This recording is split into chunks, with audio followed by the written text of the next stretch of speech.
Okay, so I thought we'd take a little peek at the Parsha and talk about Yaakov's brachas to his sons. It says in the beginning, right before he blesses them, that He'asvu ve'agida lachem et asher yikra itchem b'acharit hayamim.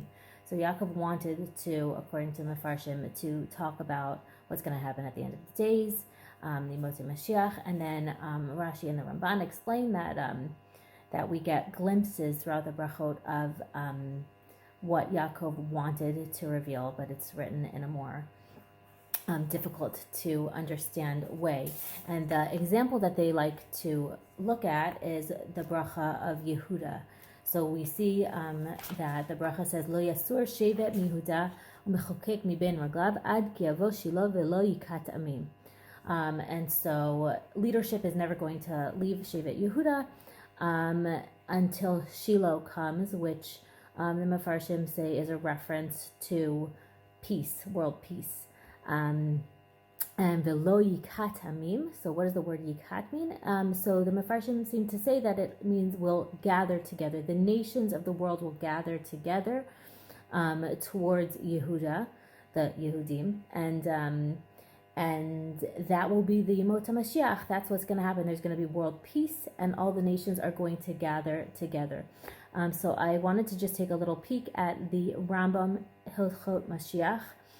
He talks about how do we know it's going to be Yemot HaMashiach. He mentions Rabbi Akiva's time, how Rabbi Akiva looked at Bar Kochva, and he thought that he could be Mashiach, but in fact he wasn't. Why?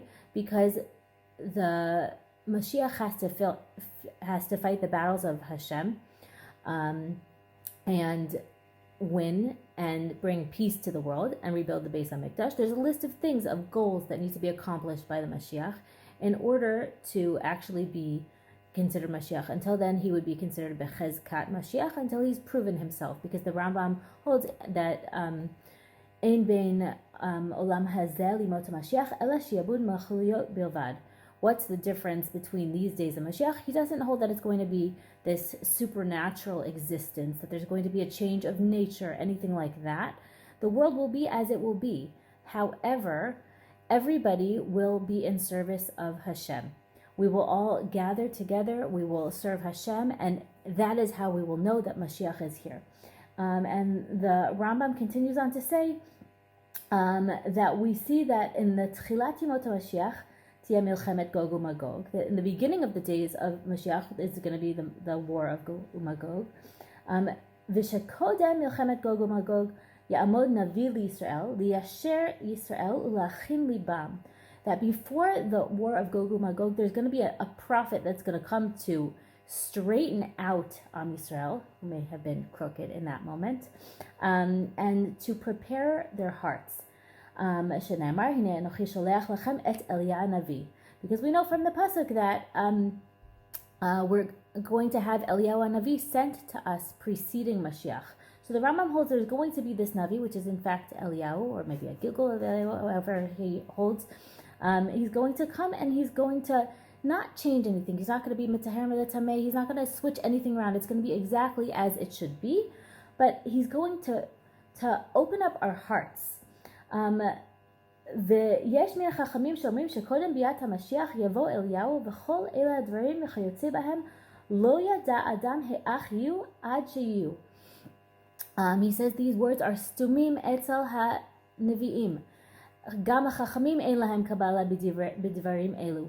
We don't know how this is going to happen, but we do know that there's going to be this influence on the world that is going to come, which we're calling Eliyahu Navi. He's going to come, and according to the Psukim, he's going to come and he's going to make this Seder in the world and open up people's hearts and make Shalom in the world.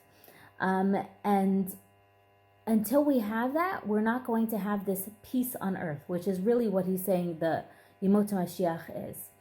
And he goes on and he says that all the nations are going to gather together, and this is a sign of Mashiach.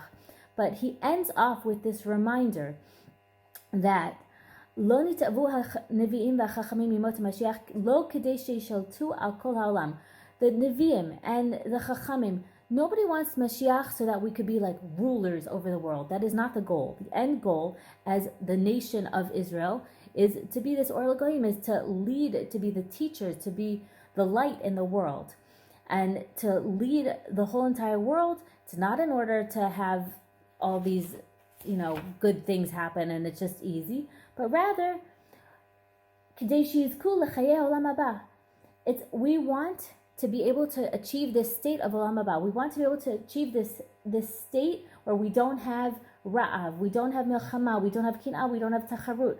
We have this endless good so that we can be close to Hashem, so that we can reach this point. Ki mal'ah ha'aretz de'at Hashem kamayim layam mechasim. That's the goal. Mal'ah ha'aretz de'at Hashem. We want the entire earth to be filled with this knowledge of Hashem, who has created the entire universe for us so that we can come close to Him. So Be'ezrat Hashem b'mehera b'yameinu, we should see this moment of Geula. We should see that this war should end all wars, but in a positive way, in which we see peace coming out on earth, and we see everyone coming together, not fractured, not splintered throughout the world. We should achieve this moment of the Yemot Mashiach, the Nevuah of Yaakov Avinu on his deathbed. Be'ezrat Hashem should come b'mehera b'yameinu. Amen.